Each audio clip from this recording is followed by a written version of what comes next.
Easy nature के question आप जैसे ही गलती कीजिएगा आप एग्जामिनेशन हॉल से बाहर हो जाइए। बेस जो लोग छोड़ देता है ना, मकान कितना भी आप ऊंचा कर लिए, यदि बेस आपका कमजोर हो जाएगा तो उठा जाएगा, तो बेस मत छोड़िए, ठीक है ना। और बेस के बाद ऊपर जितना उड़ना है उड़िए ना, उसके लिए आपको कौन रोक रहा है। दोस्तों आज के वीडियो में हम लोग बात करने वाले हैं बिहार दरोगा 2213 एग्जामिनेशन के बारे में। इसके तैयारी के लिए क्या सही बुक लिस्ट होनी चाहिए और रणनीति क्या होनी चाहिए, साथ ही साथ कितना सेफ स्कोर अभी से टारगेट लेकर आप लोगों को तैयारी करनी चाहिए कि जब आप एग्जामिनेशन हॉल से बाहर निकलें तो आपको इस तरह का कोई डाउट ना हो कि आपके एग्जामिनेशन नहीं निकल रहे हैं। और बहुत ही सिंपल और आसान भाषा में आपको समझाने वाला हूँ कि आपको आगे तैयारी किस प्रकार करनी चाहिए।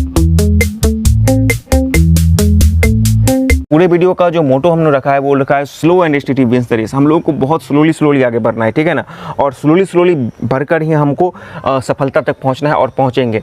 ले परिदृश्य में कितना सेफ स्कोर होगा फिर हम लोग बुक लिस्ट पर जाएंगे। मोटे तौर पे ये बोल रहा हूँ कि कंपटीशन बहुत ही टफ हो रहा है इस बार। जी हाँ, तो आपका सेफ स्कोर एटलीस्ट पिछली बार जनरल का गया था, यूआर का गया था, करीब 65 गया था पीटी में।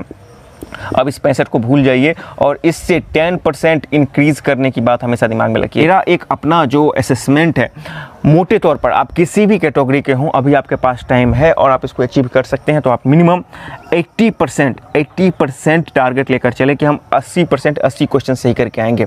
सबसे बड़ी बात है कि क्या इसको आप अचीव कर सकते हैं, तो बिल्कुल अचीव कर सकते हैं। ऑल दो मेंस के नंबर्स आपको बढ़ते हैं, क्योंकि मेंस में आपको मैथ रीजनिंग बढ़ते हैं, जो कि स्टेट होते हैं, उसमें नंबर पूछने की ज़्यादा संभावना होती है, नंबर आने की ज़्यादा संभावना होती है। लेकिन यहाँ पे 25% जब करंट पूछा जाता है, 25% करंट रहता है, 25 क्वेश्चन करंट का लगभग, तो करंट तो फिक्स नहीं होता है, ये तो फ्लक्चुएट करता रहता है। तो हाँ 80 तक पहुंच सकते हैं। अब कोई बोलेगा हम 90 लाएँ या फिर उससे ज़्यादा लाएँ, तो ये बिल्कुल बेईमानी वाली बात हो जाएगी पीटी के कंटेक्स्ट में। तो 80 कैसे पहुंचा जा सकता है, तो उसको आप समझिए।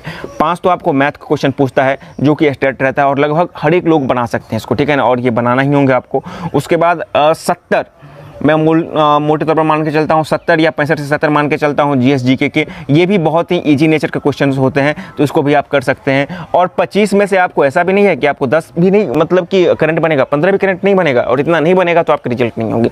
तो इस आधार पर आप देख कर चलिए, तो निश्चित रूप से 65 5 और यहाँ पे 10, आपको निश्चित रूप से 80 की संभावना बन जाती है। तो 80 तो मिनिमम टारगेट लेकर चलिए, और अभी से आप 80 टारगेट लेकर चलिएगा ना, जब आपका लक्ष्य बड़ा रहेगा तो हो सकता है कि थोड़ा बहुत फ्लक्चुएशन आए भी, तो गिरते फिरते भी आप जो है अच्छे से सेफ स्कोर में रहिएगा। नहीं तो इस बार पीटी भी काफ़ी टफ होने वाला है, मेंस तो होगा ही होगा। तो जो आपका बदले प्रदेश में कितना सेफ स्कोर होना चाहिए, तो 80+ का टारगेट अपने दिमाग में लेकर चलिए। और फिर तो क्वेश्चन के लेवल पे, एग्जामिनेशन के दिन की बात, बहुत सारी चीज़ें डिपेंड करती है जो उस दिन की बात होगी, लेकिन वो उस दिन की बात होगी। यदि वो सबके लिए घटेगा तो आपके लिए भी घटेगा, लेकिन वर्तमान में आप 80+ टारगेट लेकर चलिए। संभावित तिथि हो गई, बदले प्रदेश में आपको कितना सेफ स्कोर हो गया।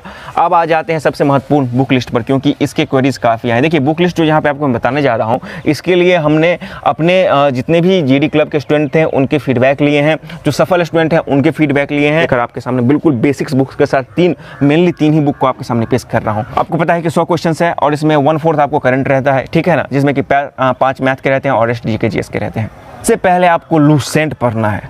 अब आप पूछेगा सर आप बार बार लूसेंट को ही क्यों कहते हैं, तो अभी भी बिहार में जितने भी एग्जामिनेशन हैं लूसेंट ही उसका बेस है। 50 से 60% तो आंख मूंद कर है, किसी एग्जामिनेशन में उससे ज़्यादा भी है, ठीक है ना। ये इसका बेस है, तो बेस नहीं छोड़ना है। तो बेस जो लोग छोड़ देता है ना, मकान कितना भी आप ऊंचा कर लिए, यदि बेस आपका कमजोर हो जाएगा तो उठा जाएगा, तो बेस मत छोड़िए, ठीक है ना। और बेस के बाद ऊपर जितना उड़ना है उड़िए ना, उसके लिए आपको कौन रोक रहा है। इसलिए मैं बार बार लूसेंट को प्रेफर करता हूँ। कहने का ये मतलब है आपको लूसेंट का जब भी पढ़िएगा तो लेटेस्ट एडिशन ही पढ़िएगा। लेटेस्ट एडिशन कब आता है मार्केट में, तो सितंबर में इसका प्रिंटिंग हो जाता है, और सितंबर लास्ट से अक्टूबर तक हर साल लूसेंट का जो है लेटेस्ट एडिशन आ जाता है, ठीक है ना, मार्केट में आ जाता है। तो आप हमेशा लेटेस्ट एडिशन को लेने की कोशिश कीजिएगा। एडिशन सितंबर अक्टूबर तक आता है, उसको आप ले लीजिएगा। अब इसमें भी किस किस सेक्शन को ज़्यादा टच करना है, मैं बोल रहा हूँ बहुत ज़्यादा बुक को हम नहीं जाना है, सिर्फ हमको कुछ ही बुक को जाना है, लेकिन अच्छे से जाना है। पॉलिटी सेक्शन को आपको बहुत अच्छे से टच करना है, ठीक है ना। उसके बाद साइंस पोर्शन को बहुत अच्छे से टच करना है। भारत का भूगोल और खासकर नदी झील जो अभ्यारण्य है, ये सब चीज़ आपको बहुत अच्छे से करना है, दक्षिण भारत वाला। और खासकर अब जो है नॉर्थ ईस्ट के राज्यों के भी जो मतलब कि वहाँ पे अभ्यारण्य हैं या फिर कोई संरक्षित क्षेत्र हैं, उन चीज़ों को याद करना है आपको, झीलों को, नदियों को, इन सब को याद करना है। प्राचीन एवं आधुनिक इतिहास को भी देखना है बहुत अच्छे से, ठीक है ना। तो ये आपका हो गया लूसेंट का एक पोर्शन हो गया, और इसमें भी इन चीज़ों को आपको बहुत अच्छे से देखना है, ठीक है ना। 1 बार देखिए, 2 बार देखिए, 5 बार देखिए, और हो सके तो जब आप लूसेंट डिस्क्रिप्टिव बना लेते हैं तो लूसेंट के ऑब्जेक्टिव से आप जिस सब्जेक्ट को पढ़ रहे हैं, ठीक है ना, जिस सब्जेक्ट को पढ़ रहे हैं उस टॉपिक का आप क्वेश्चन आंसर बनाएं, ताकि आपको वहाँ पे ज़्यादा ये आ जाए कि आपने किस तरीका से उसको तैयारी किया है। और लूसेंट ऑब्जेक्टिव नहीं बनाते हैं तो लूसेंट ऑब्जेक्टिव के बजाय में आप दूसरा कोई देख सकते हैं जिस टॉपिक से संबंधित आप यहाँ पे लूसेंट में पढ़ते हैं, ठीक है ना, तो आपका वहाँ पे कवर होता चलेगा, डिस्क्रिप्टिव फिर ऑब्जेक्टिव, ठीक है। लेकिन लूसेंट बेस तो है, लेकिन बदलते प्रदेश में आपको पता है कि चीज़ें कितनी तेज़ी से बदल रही हैं और जो बदलाव के साथ अपने आप को नहीं ढालता है वो बहुत पीछे छूट जाता है। तो हम लोग को भी बदलना होगा।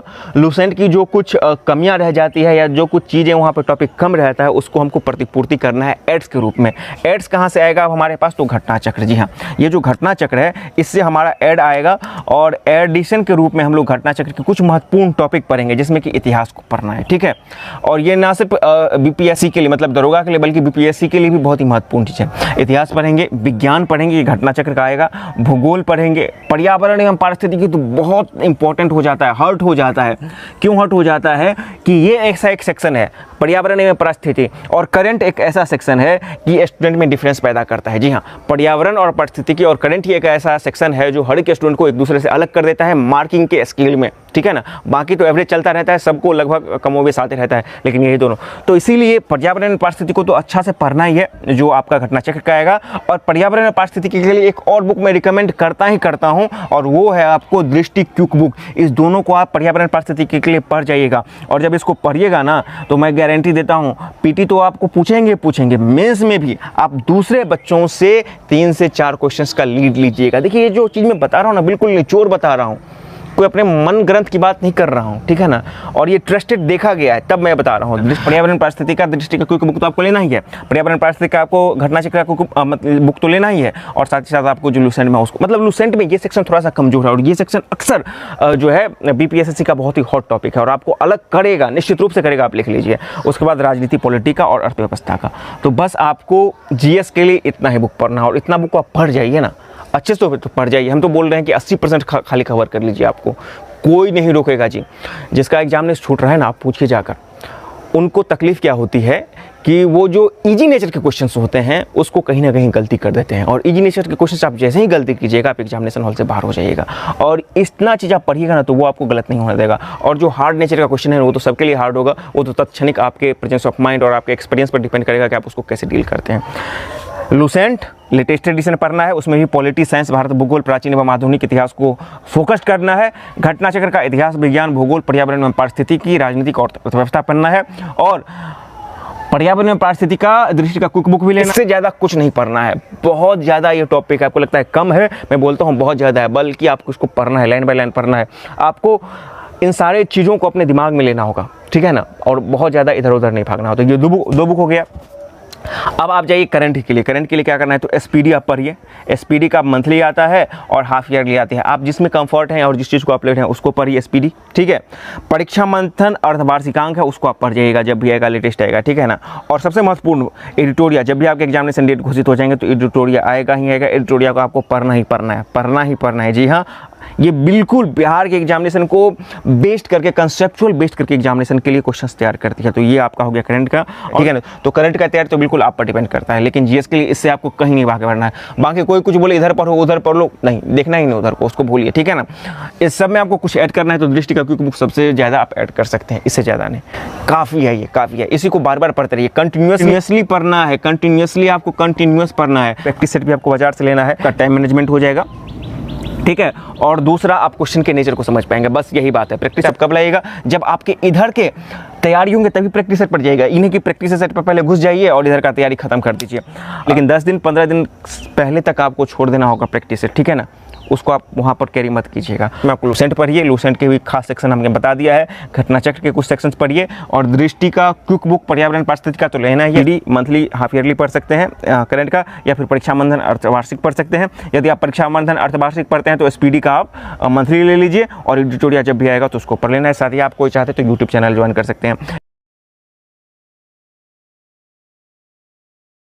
सब्सक्राइब करें हमारे चैनल एम सिंह फाउंडेशन को और बेल आइकन को प्रेस करने के बाद नोटिफिकेशन को ऑन कर लें कॉम्पिटिटिव एग्जाम की तैयारी एवं संबंधित सभी जानकारी सबसे पहले पाने के लिए।